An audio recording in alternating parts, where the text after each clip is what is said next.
بسم اللہ الرحمن الرحیم۔ حدیث نبوی صلی اللہ علیہ وآلہ وسلم۔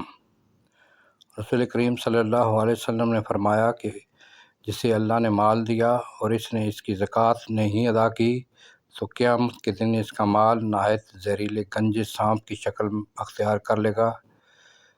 اس کی آنکھوں کے دو سیاہ نقطے ہوں گے جیسے سانپ کے ہوتے ہیں۔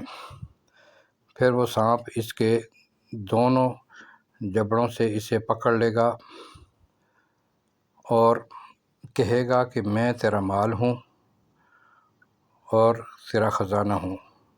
اس کے بعد آپ نے یہ آیت پڑھی، اور وہ لوگ یہ گمان نہ کریں کہ اللہ تعالیٰ نے انہیں جو کچھ مال اپنے فضل سے دیا ہے وہ اس سے بخل سے کام لیتے ہیں اور زکوٰۃ نہیں دیتے، کہ ان کا مال ان کے لیے بہتر ہے، بلکہ برا ہے جس مال کے معاملہ میں انہوں نے بخل کیا ہے۔